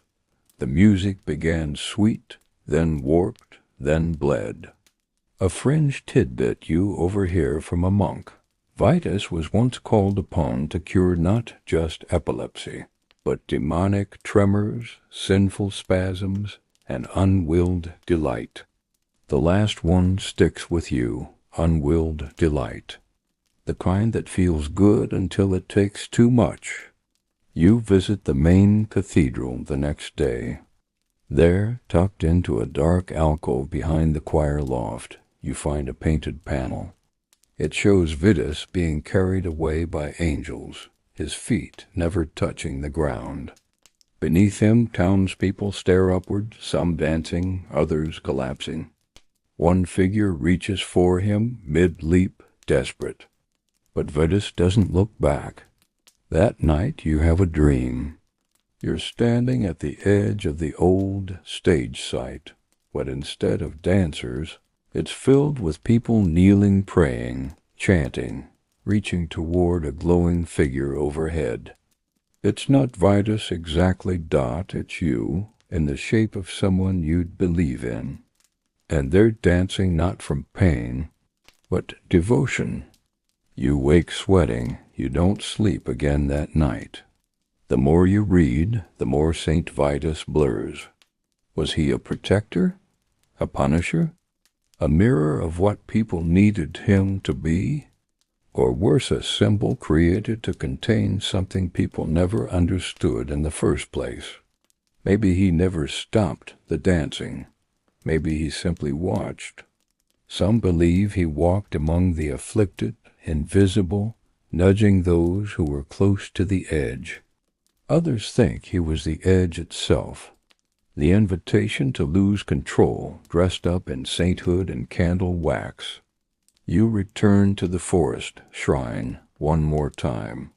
You bring a ribbon red, the color people wore when they feared the dance might take them. You tie it gently around the wooden figure's wrist and whisper, "Thanks, I guess." And you leave. You don't know what St. Vitus was, or is or if any of this was ever about him at all. But you understand this. Sometimes people suffer so loudly they look like they're rejoicing, and sometimes they rejoice so violently it looks like suffering. And sometimes every now and then that blur dances. You're sitting at the edge of a sun-warmed meadow when the thought arrives, uninvited but undeniable. What if it happens again? Not as legend, not as bedtime ghost story, but as reality. New bodies, new rhythm, a fresh outbreak rising not from memory but from right now. You look up at the birds circling overhead, and for a moment you don't see them in the sky. You see them below, moving in spirals across the ground as if pulled by a silent, familiar beat. A chill slips down your spine. You head back into town, and suddenly everything feels suspicious. The creak of a cartwheel on stone, the skip of children over paving cracks, the irregular clatter of feet. Every movement pulses like a spark waiting to catch. And after everything you've read accounts from other towns, timelines stitched together like veins, you see it clearly. Strasbourg was never alone. It was part of a pattern, something old, something buried, something that doesn't die, just sleeps. You take stock of your surroundings. The plague may have passed, but its shadow still stretches long. Bread costs too much. The fields are thin. People walk hunched for more than just labor. They're weary and tight. And near their edge, historians debate whether a world like ours won with science. Structure senses immune to such phenomena. You don't buy it. Sanity doesn't need ignorance to fray. It only needs pain, repetition, a pressure that builds without an outlet, and then snap. In a neglected ledger, you once found a strange theory. Dancing plagues weren't illnesses. They were outcries, not planned, not logical, just the body's final attempt to scream when the mouth can't. No speeches, no banners. No leaders, just motion. Feet refusing to be still. Bodies saying what the heart couldn't find words for. Could it happen again? You picture a world that never gets quiet, where grief simmers in locked rooms, where fear collects like dust in the corners, where people are told to endure, to manage, to suppress, until one of them doesn't. One person twitches, steps, begins to move and doesn't stop. Not a prophet, not a spark for change, just someone overflowing, and others see it, and something ancient in them responds. You envision a modern echo, not a medieval plaza, but a glass and steel courtyard. No lutes or hand drums, just speakers, headphones, phones. Maybe a girl dances alone on a sidewalk. Maybe no one notices at first. Then another joins, then 10. Then a flood.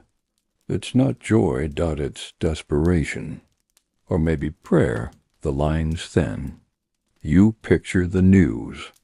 Dance frenzy strikes Berlin. Hundreds affected in under 2 days. And then further headlines. Paris, Tokyo, Snow Paulo. Contagion or catharsis? You scroll. You see HAGTAGS. Split-screen reaction videos, comment sections spiraling into chaos. And instead of laughing, your chest tightens. Because if it's rooted in emotion, if it feeds on collective pain, then we're dangerously close. The recipe's already simmering, stress. Hunger, isolation. A world with no exhale. You imagine standing at your window and spotting someone swaying at the bus stop, their limbs trembling in time with nothing. Are you all right? You ask. I can't stop. And what about you? Would you feel it rise in your own bones? The urge to sway, to step. That ghost of a rhythm that isn't coming from outside, but within? You already move more than you think. Little unconscious dances, fingers drumming, knees bouncing, shoulders twitching under pressure. What if it just grew? It doesn't sound ridiculous anymore. Not after Strasbourg. Not after watching people tear themselves apart because they had no other way to release what lived inside them. You remember the feel of that time. The air heavy with something unspeakable, the shared tension. The moment you realized you weren't special, just spared. And that mercy has a shelf life. So now you live carefully. You watch, you listen. You catch rhythm where it shouldn't be and pause just in case. And quietly you ask yourself, if it begins again this ancient, aching choreography, will you hear it? And when the music finds you, will you still be able to keep still? You wander through town with no destination in mind, just moving. The afternoon sun drapes everything in gold, rooftops glowing, cobblestones warm under your bare feet. Life has picked itself back up, sort of. Kids dart between market stalls, laughing too loudly. A dog lies sprawled in a sunbeam, tail flicking like it's dreaming. Someone hums softly behind a half-latched window, and you freeze. Just a beat. The tune fades and your chest loosens again. You've been drifting like this more lately, slightly detached, as if observing from behind a thin pane of glass. Not fully here, not fully gone. Maybe that's what trauma does. Carves out a strange middle place where the world looks familiar, but never feels quite right again. And lately, it's not the plague itself that circles your thoughts, it's the people. Not the spectacle, not the terror, just the humans underneath it all. The ones who didn't mean to become part of a tragedy. You pass a woman you almost recognize. Her face is fuller now, quieter. She danced once days without rest. You watched her feet blister and bleed. Now she tends to thyme and lavender in a windowsill box. You offer a quiet greeting. She doesn't reply, but gives a nod, It's enough. You think of the man who juggled oranges by the riverbank to make the children laugh. He danced to no one's seen him since. Some say he left for the hills. Others claim he simply stopped speaking. The truth doesn't matter anymore. What lingers isn't how it ended, it's what it meant. Scholars still squabble over what really happened. Was it a sickness of the brain? A collective break from reality? Divine retribution? You've read every scroll, every brittle manuscript, every theory. Ergot, psychosis, unconscious ritual behavior buried deep in cultural memory. But none of it quite fits, because they all treat the dancers like problems to solve. You saw them. You saw bodies move not with joy, not even with fear, but with urgency, as if something trapped inside had broken loose, as if movement was the only way to speak. It wasn't a handful of souls, it was a town loaded with grief it couldn't name, hunger it couldn't satisfy, questions no one dared ask, and eventually all that weight turned into motion. You remember a half-sober poet one night at the tavern, voice low and cracked, saying it was morning, the kind we never gave ourselves permission for. That wasn't a play, it was a funeral nobody held. You still think about that. You start seeing it through that lens. The movements, the eyes, the collapsed what if it wasn't madness? What if it was rhythm-shaped grief? There's one image that never leaves you. A young girl no older than 10 turning slow circles in the square, her eyes blank, her arms floating like wings. For a fleeting second she didn't seem in pain. She looked free, not joyful. Not defeated, just released. And then she crumpled, It's strange how the horror sticks. But so does the beauty, small glimmers. A dancer caught mid-fall by another, a stranger offering a sip of water, a priest standing in silence, hands empty, unsure how to pray anymore. Those aren't things that show up in history books, but they happened. And now, when you remember it all, It's not the chaos that grips you, it's the ache. The ache that rippled through the town like a second heartbeat. Through them, through you.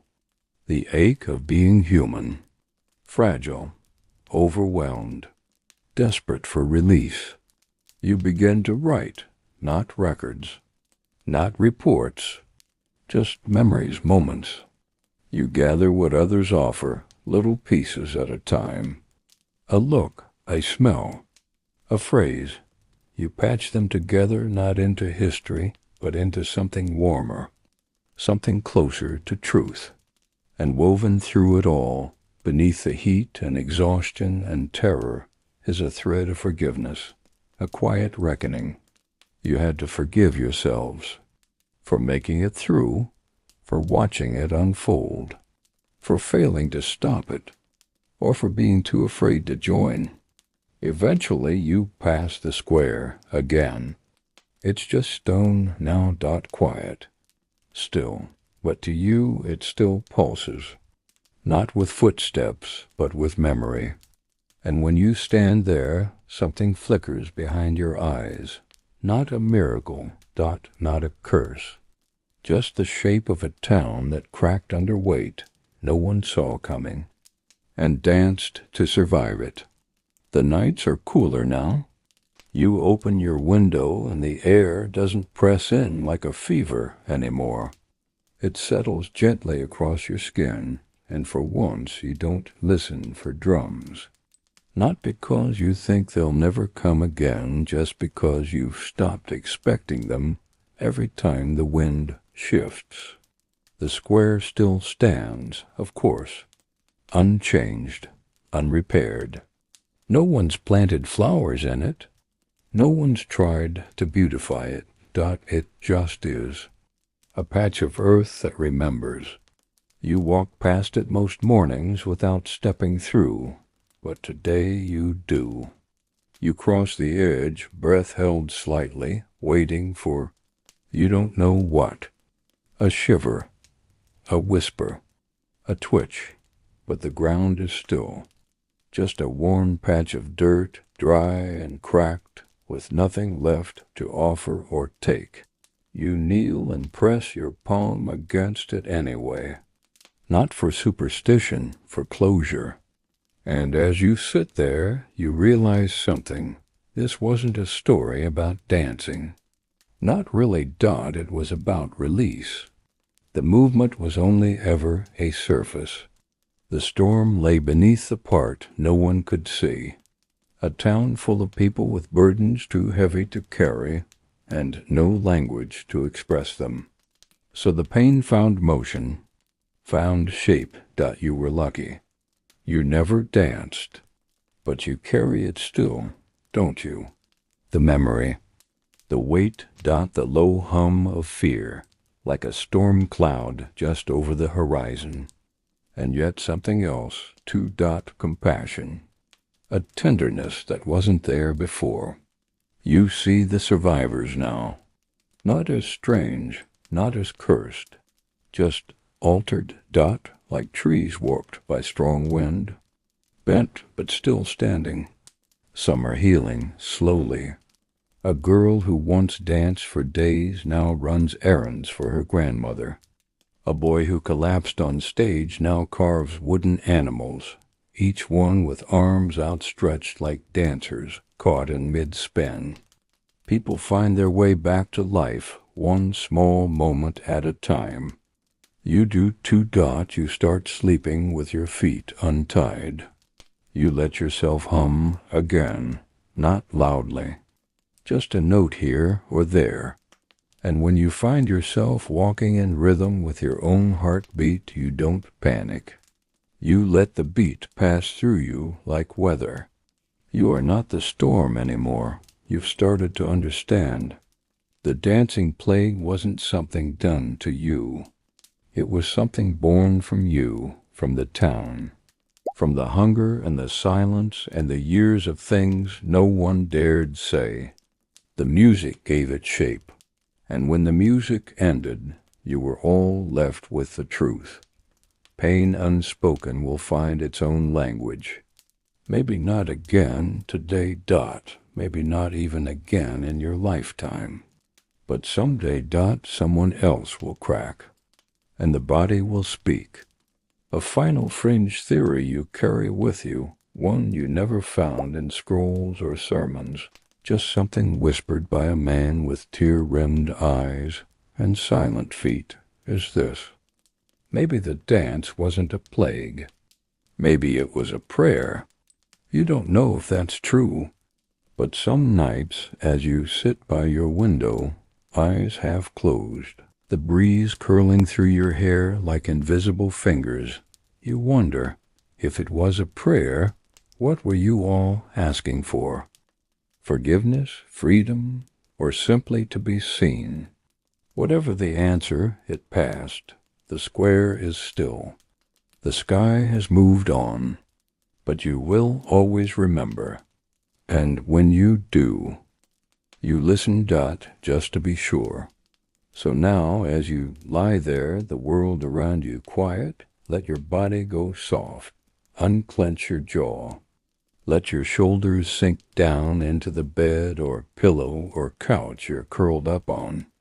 You've carried a lot with you tonight, strange memories, fevered rhythms, stories from centuries ago that somehow still echo in your bones. But here, in this stillness, you're safe. You've walked through a haunted town and stood at the edge of a frenzy most could never imagine. You watched it rise, you saw it fall, and you never looked away. That says something about you. Let that be enough for tonight. Take one deep breath. In through the nose, slow and steady. Hold it, and release. Again, a little softer this time. Let your chest rise, then fall like a leaf landing on water. And as you drift, maybe you'll carry a whisper of the story with you. Not the fear, not the madness, just the knowing that even in the strangest chapters of history, there's always a thread of humanity pulsing beneath the chaos. You don't have to understand everything. Some things just are mysterious, messy, quietly magnificent in their own strange way. So rest your eyes now. You've earned the stillness. The music is gone. The stage is empty, Dot, and the world, at least for tonight, is done dancing.